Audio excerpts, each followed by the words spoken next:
Hello, this is Coach Tim Campbell, and I'm your host for the Self-Made as a Myth, Make a Difference Together show, where we're talking with successful business owners to hear their stories of building their business. And because we know that success in business is not something that we do on our own, we're taking time to recognize the folks who have helped us along the way. I'm excited to have a fellow business owner from Indiana with us today. My guest collected Pez dispensers as a kid and has over 500 in storage, I believe. We'll hear a little bit more about that in a little bit. In his downtime, he loves to travel. He's been both internationally and nationally. He's been to half of the national parks and has a desire to visit them all. He is most proud of surviving, check this out, helping to make medieval castle replicas with 3 of his kids when they were in 4th grade. Wow. Well, I'm going to want to hear about that. I'm sure you all will too. It is my pleasure to welcome Alex to the show today. Hello, Alex. Hi, Tim. How are you? I'm awesome. Thanks for asking. Hey, let's start with having you introduce yourself. Tell us a little bit of your personal story, like where you were born and live and about your family. Sure. Yeah, I am originally from Evansville, Indiana, in the southwestern part of the state. I was born there and went to undergrad at Taylor University, and then went to law school at IU in Indianapolis. Been married for almost 22 years now, have 4 kids, Congratulations. 18, 15, 12, and 9, and have lived in Indianapolis for 22, a little over 22 years now. So tell us about the Pez dispensers. What got you into collecting those? I have no idea. I don't know how it started. It probably started like for most people who get a Pez dispenser at Christmas time or at Easter in the Easter basket. I'm sure that's probably how it started, and then somehow the number started growing, and then people found out that I had them, and then they started giving them to me, and it was a fun thing to collect. I still like them, and from time to time I'll put them on displays at like public libraries and Oh, things cool. like Yeah. that. There's a little bit of nostalgia, I think, for all of us in it. Wonderful. And medieval castle replicas. What's that all about? Yeah, so my kids have gone to the Oaks Academy in Indianapolis, and they study medieval time period. And so a big project is to make a replica castle, and which is a lot of fun, but there's a lot of learning for both the parent and the child in that because it takes a lot of time to do. So I'm glad to say that I'm finished, but had a lot of fun making all 3 of them. That's awesome. So, Alex, what's a funny story that your family likes to tell about you that you'd be willing to share with us today? Uh, they probably would like to tell about the time that I was flying for work in the very last seat corner of an airplane out of Phoenix when it was like 117 degrees by the bathroom, and we hit a thunderstorm, and I proceeded to vomit all over myself Oh, and had to sit with it like that till I got to Denver. It was probably one of my most embarrassing moments. Yes, they like to share that story. I can see why. That's a good story to share about somebody else. Yes, absolutely. Tell us how Especially during COVID when you had a mask on your Oh, plane. oh. Yuck. Yes. You just can't get away from it then. No. Tell us about how the business came about and at what time did you have the confidence that you could run your own business? Yeah, so I'm a partner at the law firm of Krieg DeVault, and so we have about 100 attorneys or so. We're kind of full service business law firm, and so during law school I decided private practice was the place for me, and And so started here at Krieg DeVault after law school, and specifically in our employee benefits, executive compensation, ESOP group. And over time, probably the stereotypical goal of law firms is to work up to becoming a partner, which is a business owner. It's becoming an owner in the firm. And so, your first several years are probably consumed with just doing the work, but at some point that starts to transition, and really wanting to become an owner and have more say, and have kind of more control, so to speak. Yeah. Cool. Tell us a little bit more about the company. You just mentioned it, but tell everyone the name of it and what do you guys do, and specifically, how do you help people? Yeah. So Krieg DeVault, it's a mid-sized law firm. We're based in Indianapolis, but we have offices in Chicago, Mishawaka, Maryville, and then Carmel as well. And we assist. Any way a business could need an attorney, whether that's from litigation to on the business contract side, mergers and acquisitions, lending review, those types of things is how we get involved with helping our clients. And more specifically for me, I chair our employee benefits, executive compensation, ESOP practice group. And so that is my area of focus, and my team's area of focus is helping our clients with employee benefit matters. Wonderful. Alex, share us a story where somebody pushed you or inspired you that you could do it, maybe even though you didn't think you could, and the impact that that person had on you. Sure. Yeah, I would say I was probably in my 5th year, probably becoming an associate, over the halfway mark of where traditionally you would be, matriculating toward partnership. And one of the partners in my group, Sharon Hearn, just sat down with me and made it, abundantly clear that, look, if you want to have a long, successful career, you really have to be getting out and finding ways to generate work. And that's through continuing to develop relationships, developing new relationships, thinking strategically on how you can market your services, and where can you connect with people, and really just pushed me and said that really is going to need to happen, especially when you have other people who are ahead of you who have existing relationships. Right. And then also just affirming the need to continue to do excellent work for clients, and not take your eye off the ball there, but just continue to service them and make relationships within our clients as people are coming along. And so that was a important conversation in my career life. Yeah. Sometimes those conversations can be hard to hear or tough to hear. Was that an easy conversation, or was it a little bit of a shake conversation? No, it was an easy conversation. I was definitely receptive to it, and I think if anything that really kind of took off any kind of things that I felt like were holding me back from doing that. Yeah. Because you're trying to balance working for existing partners inside the firm with how much attention should I be giving that versus my own career development, and really just putting the crosshairs on, ultimately you're responsible for your own career development and taking the steps that you need to do to get to where you need to be. And so that was very freeing for me. And that really was coinciding in 2008, 2009, where there was a recession. And so realizing that, the future that I'm thinking I want to have for myself, if I'm just sitting back and just only helping other people, that's important and there's a role for that, but I need to pivot as well and do both. Yeah. So wonderful.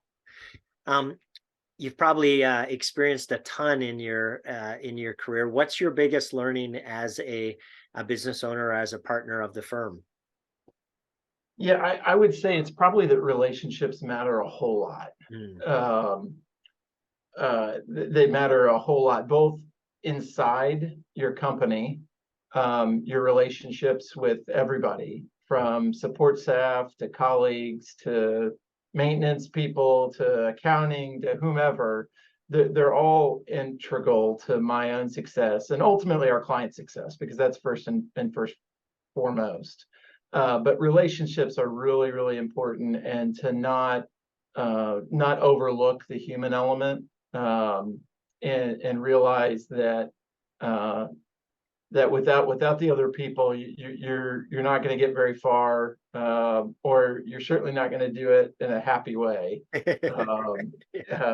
And then I think the other thing that I've learned is client service will create loyalty, will create a lot of loyalty.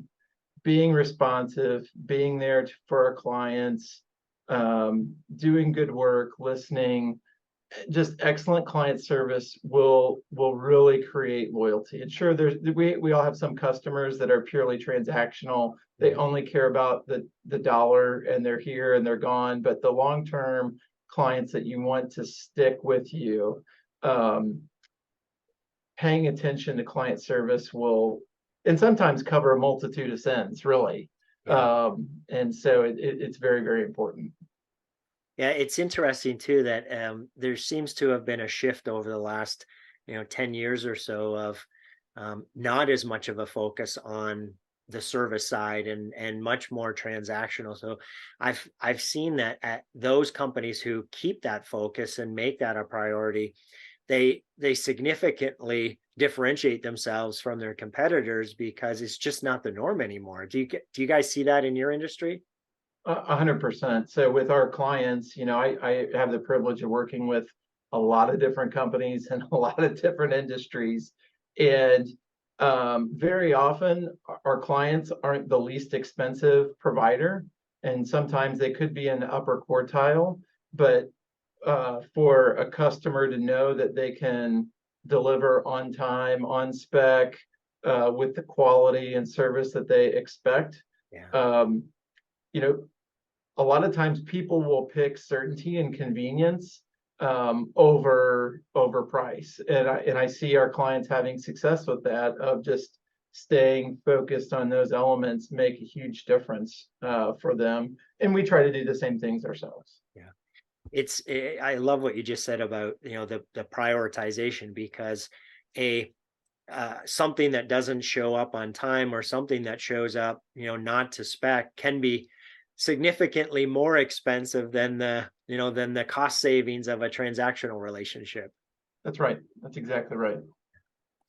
Alex, we know that business success doesn't happen in isolation. So tell us about your biggest challenge during the years as a partner, and maybe a fellow partner or business owner who came alongside you and helped you through that challenge.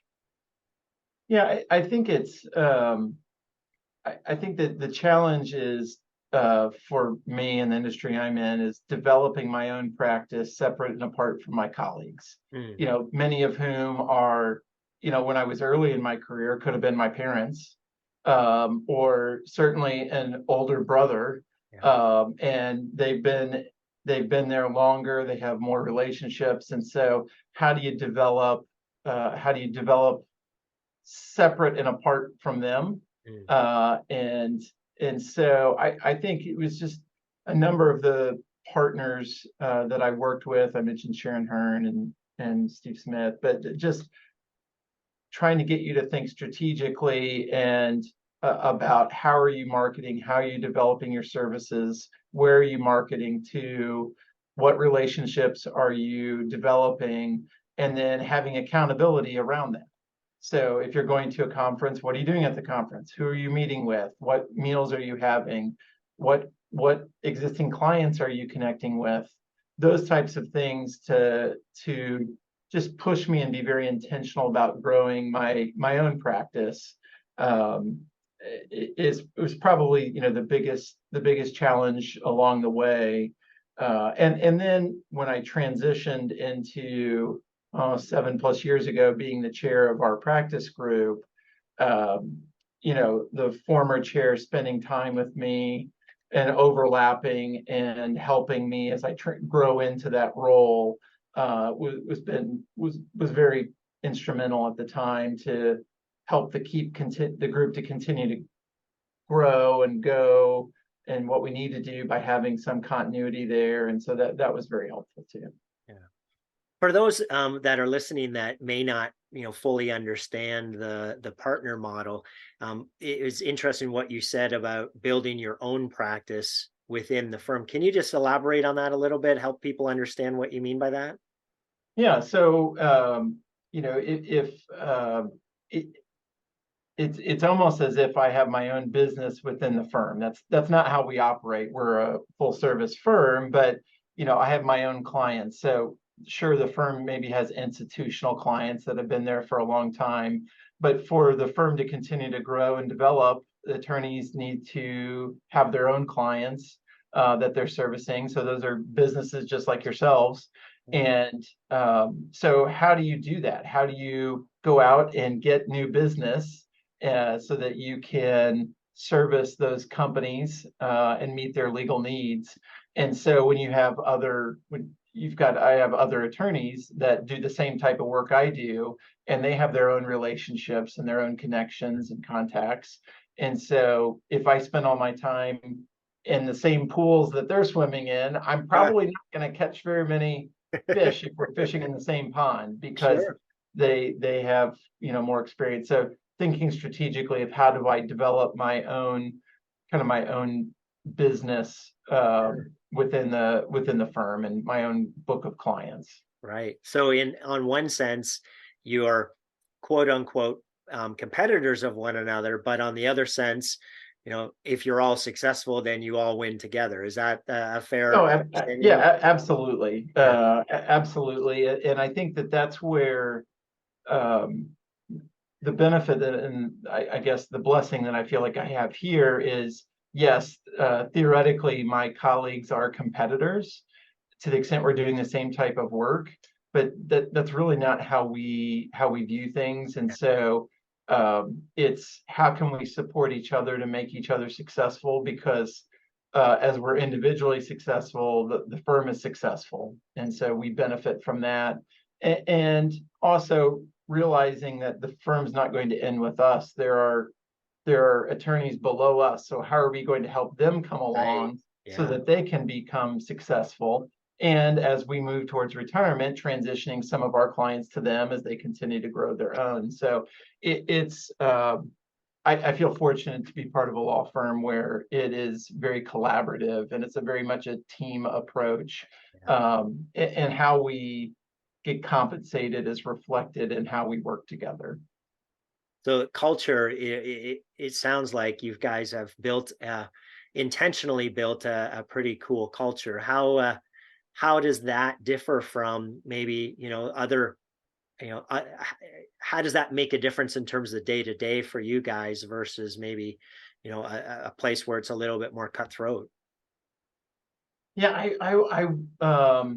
I don't know, because this is the only place Good for ever you. That's been an awesome. attorney. So uh, which probably more and more is you see less longer tenured. But I've been here 19 years, and so I can just speak to my experience here that when you spend the majority of your working day with a group of people, um, it, I would rather it be life-giving than life-sucking. Yeah. And Well said. so we are that's why I'm very and I say I because as chair of the group, but are very protective of the culture and who we bring into the group for that very reason, because uh, we have found over the years that just like you know a product that's not delivered timely or to spec can be expensive.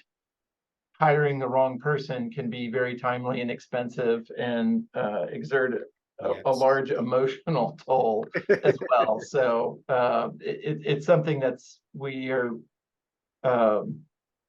very sensitive about. Yeah. Yeah.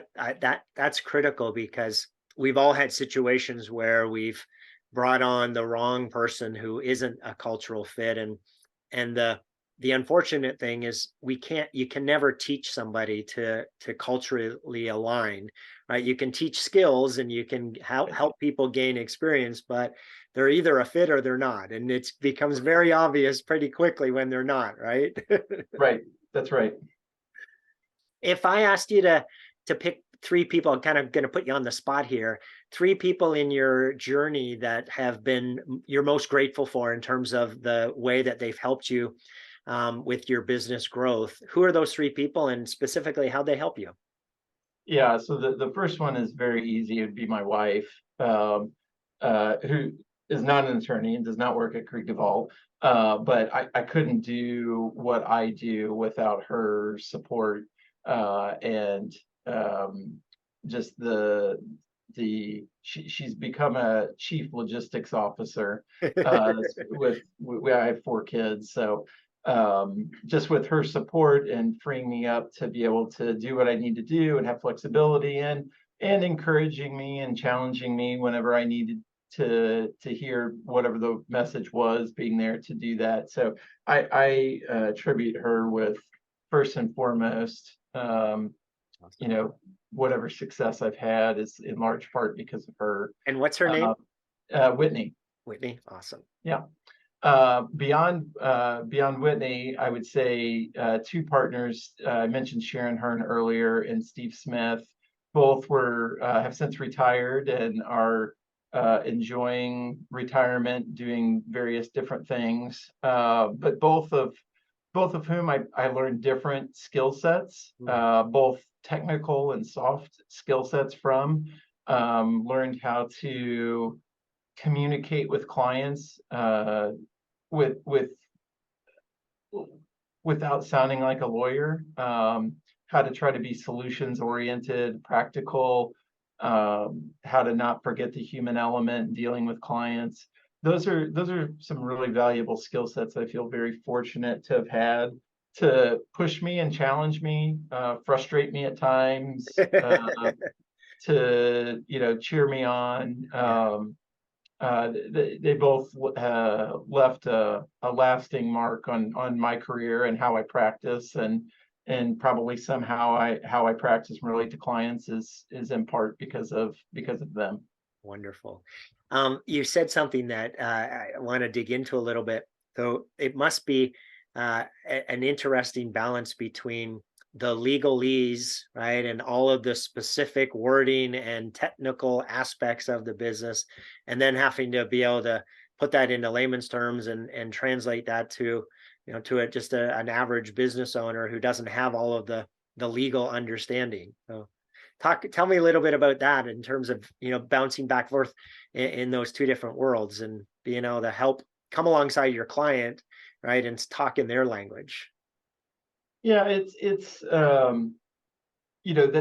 that's always the challenge that's before me, of remembering who your audience is, and we're always all of us are always doing that, right? Who's our audience? Who are we talking to?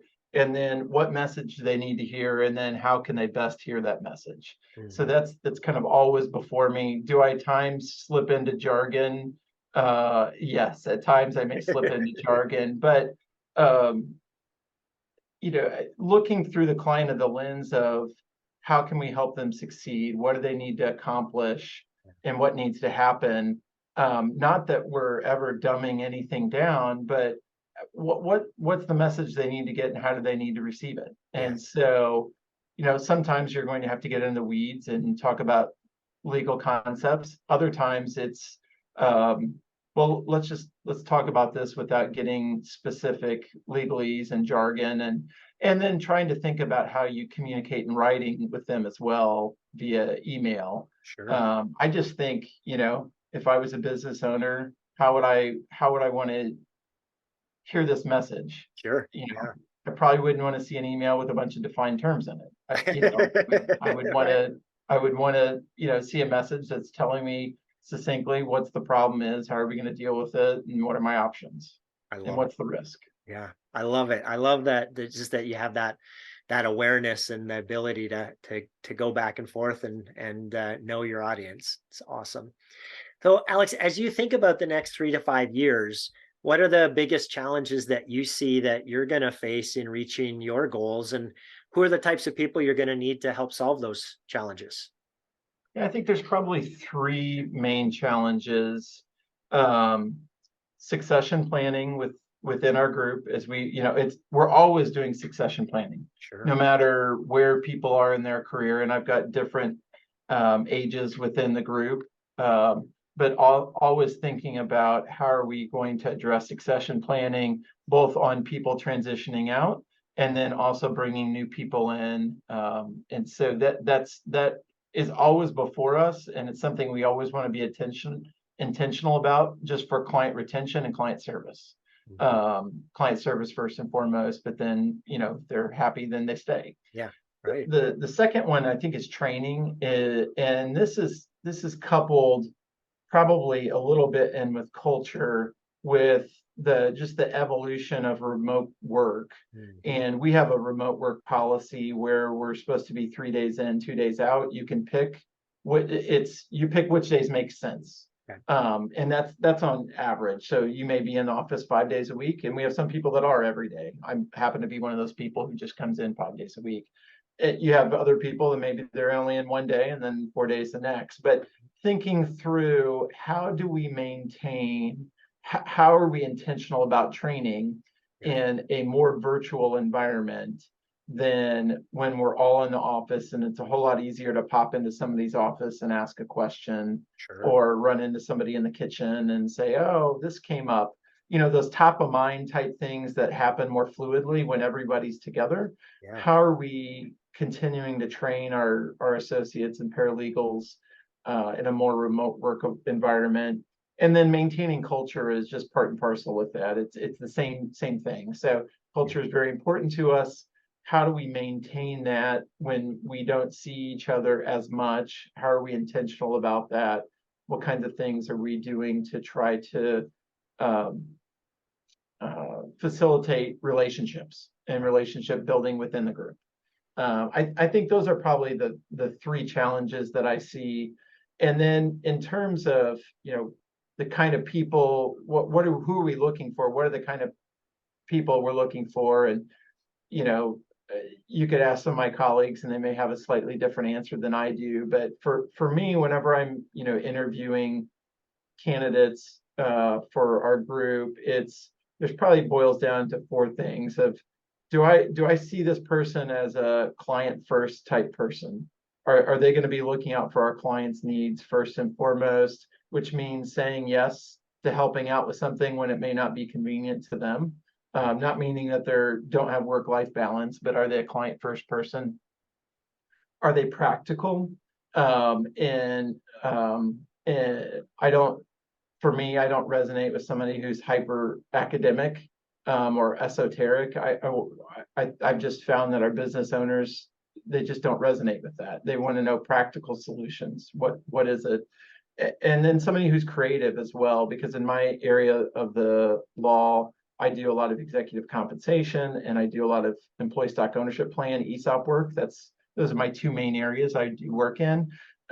There are certainly a lot of defined laws and rules around these things, but there's also a fair amount of creativity that comes into play. And so how able is someone to really look at something and be creative, and how they're going to put it together within the confines of what the law allows. And then the last one, this one is probably more unique to me, but I've just found whenever people didn't work, in my mind, it always came down to this one: someone who has a higher sense of urgency.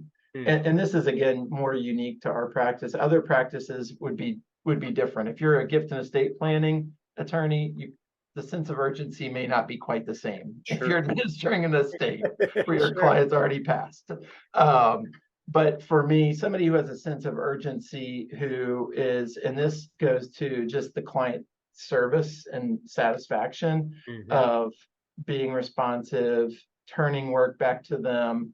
I've just found that is very important. So people that kind of, in my mind, check those four boxes would be the kind of people who would help to address the succession planning, the training, and then culture. Yeah. I love that you've got that level of detail. Earlier, you were mentioning how important culture is, and that we've all made mistakes of bringing on the wrong people. So it sounds like you've got, very specific in terms of the types of people that are going to fit your culture, are going to do well within your culture, so that you can help, speed up the interview process by only looking for those types of people, or screening out, the folks that don't fit that mold. So that's awesome that you've done that work. Yeah, and I think the overlay, the umbrella over that is, I think, attorneys are attorneys, and there's a lot of good jokes for a lot of good reasons. But I think we like to pride ourselves, we're mostly normal. And so there's the normalness factor that goes into an interview as Yeah. well. Yeah. Fair enough. Yes. Some of the industry specific jokes can be very brutal, but also honest, right? Right, that's right. Last question here, Alex. Jim Rohn, awesome author and business leader.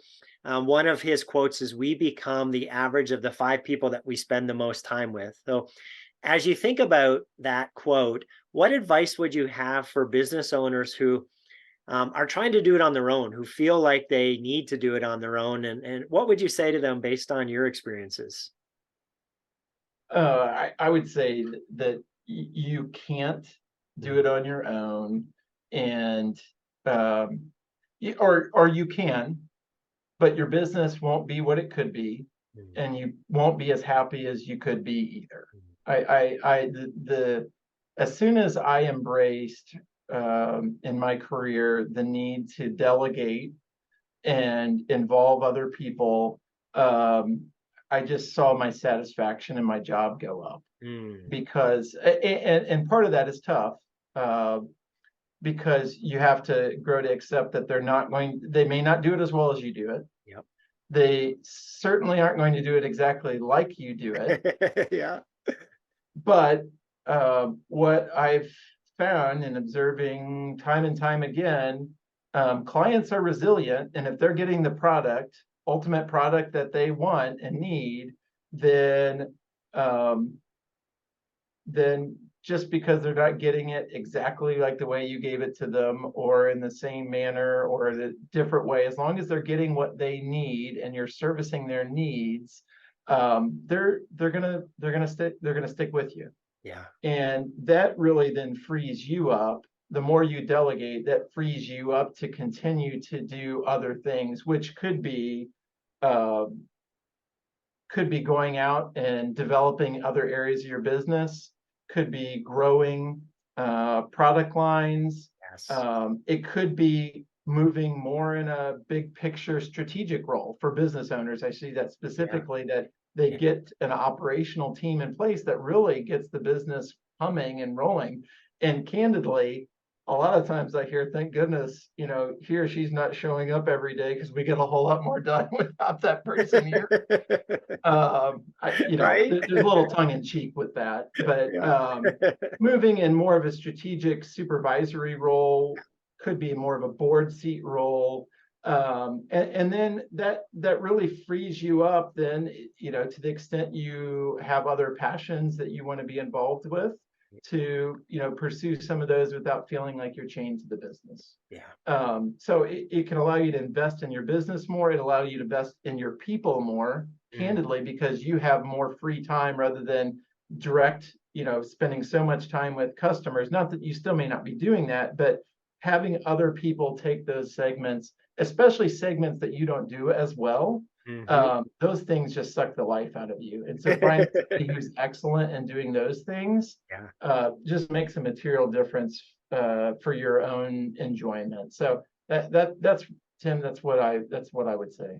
I love that advice. For folks listening, if that resonates with you, but you're not sure what to take off your plate, here's an easy exercise to do: is you write out, the different tasks that you're doing, and then quantify them in terms of how much would it cost to hire somebody to do that task. So if it's I'll use fake numbers, right? If it's $100 an hour task, that maybe should stay on your plate. If it's a $15 an hour task, those things probably should be, delegated or outsourced, because the opportunity cost of, 10 hours of $15 an hour projects, right, or tasks is that you're giving up those $100 an hour opportunities that you could be chasing after. So, yeah, Alex, I love what you're saying, because I think that's the hardest thing for business owners to let go of, is the fear of, well, what if they don't do it as well as I do? Well, if it's a $15 hour task, right, it's okay if they make a little mistake, because it's better than you spending $100 an hour doing it, exceptionally well. Right. And in my world, where I saw the size of my book of business materially grow year after year after year, was after I was embracing that more and more. And so my own receipts from working attorney hours are a fraction of what the total is now, because you've involved other people. You mentioned strategic time too. So just having the ability to think and plan and connect dots in your head is invaluable, right? As you're looking at, growing the business, as opposed to just doing the do. So Alex, sounds like you've been blessed with some incredible people who have helped you on your journey. If they were all on the show here today, what would you want to say to them? Thank you. I couldn't do it without you all. And they know that. I tell them that. Just very, very proud of all the hard work that they do, a lot of creativity, and a lot of very satisfied clients. And that's our goal, is to help clients solve their problems, get solutions. Having an attorney involved isn't always a fun thing. And so just doing what we can to service them. And I feel very privileged to be with a bunch of people who are very good at doing that. Awesome. Alex, it's been a pleasure speaking with you today. Thank you so much for being on the show. Thanks for having me. I appreciate it. To everyone who tuned in, thanks for listening to the Self-Made is a Myth show with your host, Coach Tim Campsell. Be sure to help us spread the movement by liking the show and talking about it on your social media. And to join our movement, go to bemadtogether.com. All right, folks, that's a wrap. Make sure to pay it forward, and I'll see you all next time. Take care.